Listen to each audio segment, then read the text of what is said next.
امریکہ اور اسرائیل کی اگر ہم بات کریں تو ایران پر جارحیت جو ہے وہ تیسرے ہفتے میں داخل ہو چکی ہے، لیکن تہران کی جوابی کارروائیوں نے امریکہ اور اسرائیل کو پریشان کر رکھا ہے۔ یہ جنگ اتنی سادہ نہیں رہی جتنی وائٹ ہاؤس نے سوچا تھا۔ تل ابیب میں ہونے والے 20 دھماکے اور 30 سپر ہیوی بیلسٹک میزائلوں سے حملے واضح اشارہ ہے کہ اسرائیل اور امریکہ کو غیر معمولی نقصان پہنچ رہا ہے۔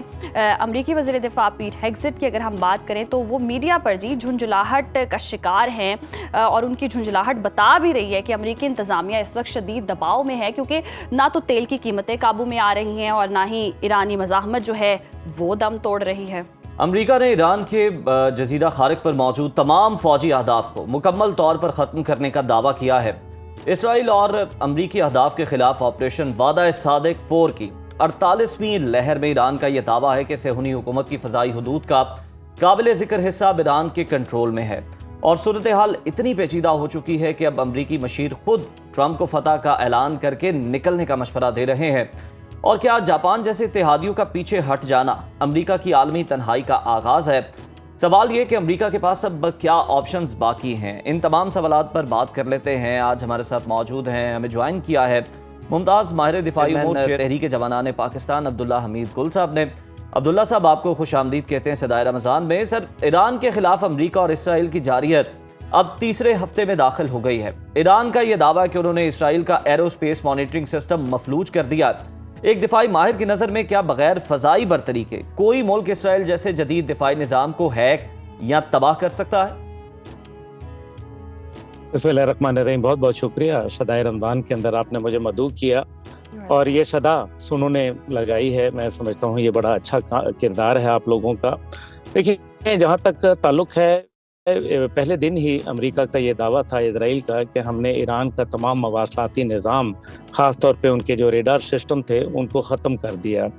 دیکھنے کی بات یہ ہے کہ اگر یہ سارا ختم ہو گیا ہے تو پھر یہ جو سارے سوالات جنم لے رہے ہیں، جس کے اندر بالکل تاک کے نشانے مارنا، اسرائیل کے اندر جو کارروائیاں، امریکن بیسز کو نشانہ کرنا اور امریکن ایمبیسیوں کو ٹارگٹ کرنا، یہ ایک بڑا ہی میرے خیال میں ایک ایسا عمل ہے جس کو آپ یہ نہیں کہہ سکتے کہ یہ بغیر مواصلاتی نظام کے ممکن ہے۔ دیکھنا یہ ہے کہ اگر ایران کا نظام مواصلاتی ختم ہو گیا تو پھر کیا کہیں روس اور چین ان کو یہ مواصلاتی ذرائع فراہم کر رہے ہیں؟ کیونکہ صدر پیوٹن کے حوالے سے آپ نے دیکھا، ڈونلڈ ٹرمپ نے یہ بات کہی کہ جناب صدر پیوٹن کہیں نہ کہیں اس کے اندر انوالوڈ ہیں اور وہ کہیں معاونت کر رہے ہیں۔ یہی وجہ ہے کہ ان کو ایک سیاسی رشوت بھی دی گئی ہے، جس کے اندر تیل کے اوپر جو پابندیاں امریکہ نے لگائی تھیں ان کو نرم کیا گیا۔ اسی طرح سے 30 دن کے لیے بھارت کو بھی روس سے تیل خریدنے کا اجازت نامہ دے دیا گیا ہے۔ تو یہ تمام باتیں لگ رہا یہ ہے کہ یہ معاملات اتنے آسان نہیں ہیں بلکہ انتہائی پیچیدہ ہیں۔ اس لیے جو ایران کے پاس مواصلاتی نظام ہے، ان کے پاس آلٹرنیٹ نظام موجود ہیں، کیونکہ یہ ممکن نہیں ہے کہ جس طریقے سے تیل کے جہازوں کو بھی نشانہ بنایا گیا، 3 جہازوں کے اوپر باقاعدہ حملہ کیا گیا اور ان کو ابنائے ہرمز میں تباہ کر دیا گیا۔ یہ بات اس بات کی غمازی کرتے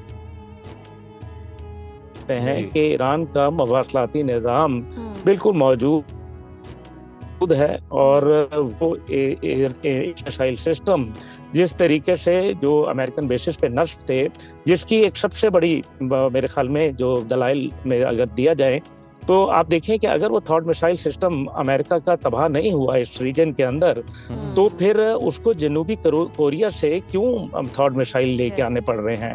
تو اس کا مطلب تو واضح ہے کہ ان کے یہ میزائل نظام جو تقریباً $1.5 بلین کے اوپر اس کے جو قیمت ہے وہ تباہ ہو چکے ہیں، اور اسی وجہ سے ان کو جنوبی کوریا سے، کیونکہ غالباً دنیا میں ان کے پاس 15 موجود ہیں، جن کے سے 4 تباہ کیے جا چکے ہیں، 4 سے 5، اور پھر جس طریقے سے ابھی خبریں آ رہی ہیں کہ سعودی عرب کے اندر جو پرنس سلطان بیس ہے، اس کے اوپر حملہ کر کے 5 ریفیولنگ جہازوں کو گرا دیا گیا ہے اور نشانہ بنایا گیا ہے۔ KC-135 جہاز بوئنگ کا جہاز کہلاتا ہے، 4 انجن اس کے اندر ہوتے ہیں۔ عراق کے اوپر ابھی 3 دن پہلے یہ ایک KC-135